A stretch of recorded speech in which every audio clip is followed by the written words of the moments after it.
If I was gonna set that up, it wouldn't have happened like that. Or not, it wouldn't have happened like that. And I went in and did it in my yard. Before this interrogation ever started, someone was already dead. An 18-year-old named Colton Sheerer was lured to a house late at night, and within minutes of arriving, he was attacked and shot. What investigators quickly realized was that this wasn't random. He didn't just end up there by coincidence. Someone brought him there, and that someone is now sitting in this room.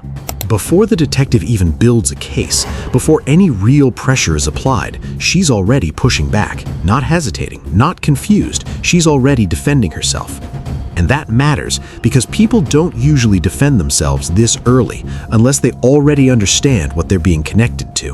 I messaged Colton and I was like, hey, what's your number? And he sent me his number, and then I texted him and he was like, who is this? And I was like, LOL, do you send everybody your number? This doesn't start with violence. It starts with something simple: a message, a conversation, an invitation. And at the time, it probably didn't feel important, but without that one decision, none of what follows ever happens. And as this interview continues, there are moments, small ones, that most people wouldn't notice. Moments where her focus shifts not to the questions, not to what happened, but to something else entirely. And we'll come back to that. Okay. It's cold in here. You got a jacket or anything? Let me see if we got a blanket. Okay. Thank you. Don't leave me in here forever. I'm coming. When she first walks into this room, she doesn't believe she's in danger. This feels routine, controlled, almost casual.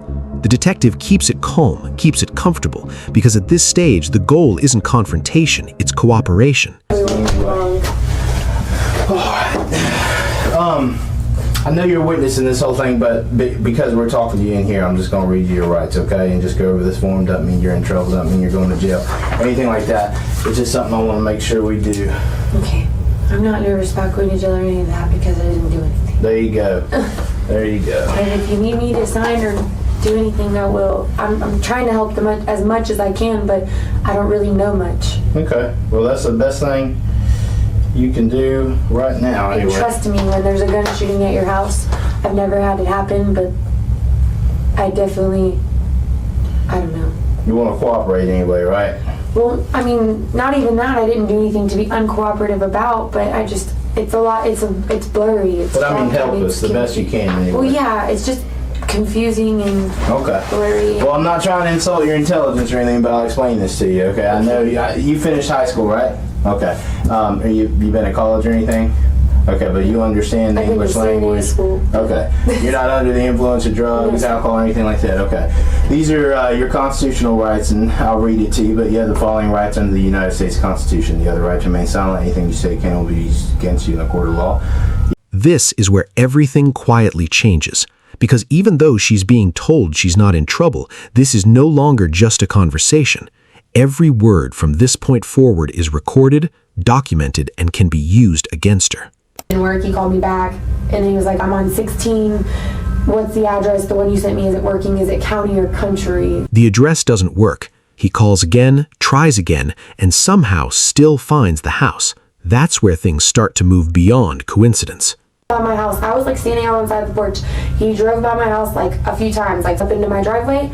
I walked out and I was on the phone with him. I walked out the door. I kicked the door open because you have to kick it to open it. I was on the phone with him, and he's like, I'm here. I was like, I know, I see you.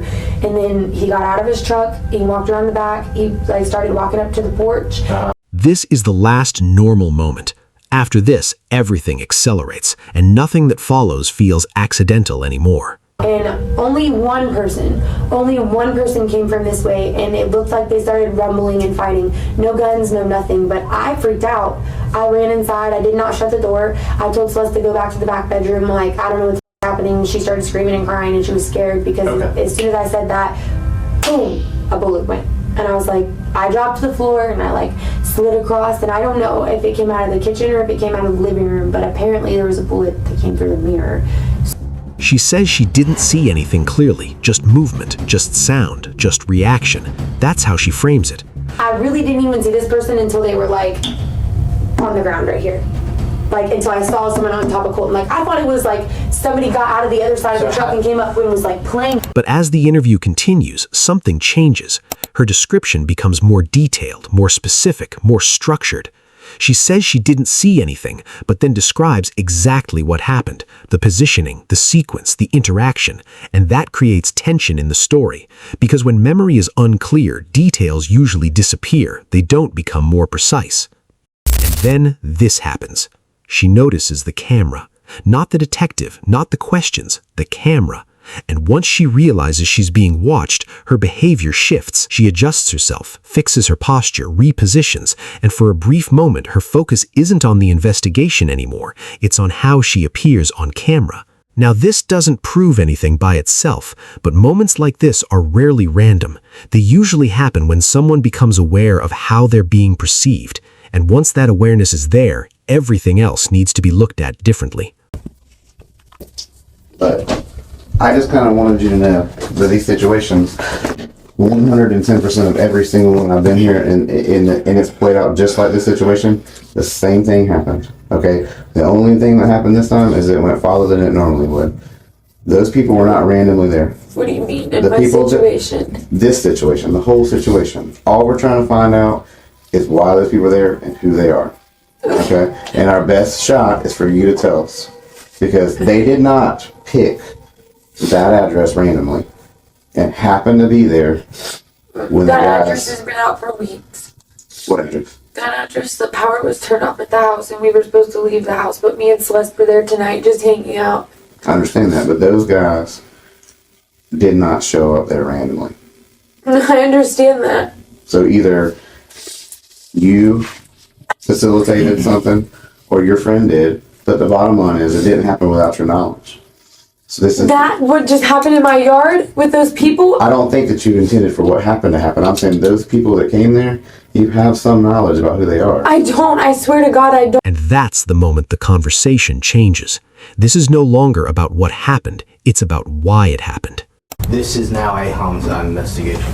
Who's that? I don't know yet. You know, please. No, I really don't. I don't. I really don't. I don't know the name of who's dead yet. But look at me, Alexandra. Look, do you go by Allie?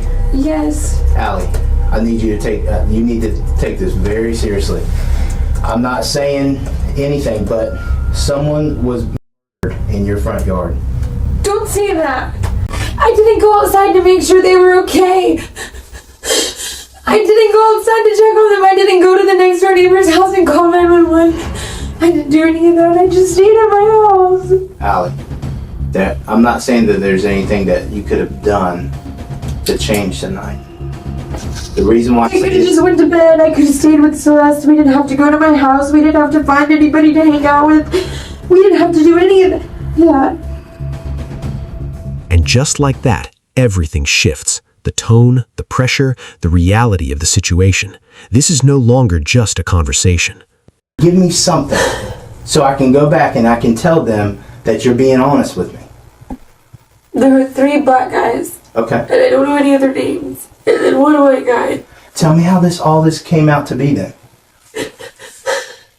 Everybody's just dumb. They're all dumb. And they don't think, even when I say no, they don't listen. Whether it's robbing somebody or whether it's anything, they don't listen. Okay. And because I'm friends with them, I have to go down with them. And because... That's not necessarily true. You could be a witness in this whole thing. I'm not a witness when I invited Colton over. If I never invited Colton over, they would have never done any of that.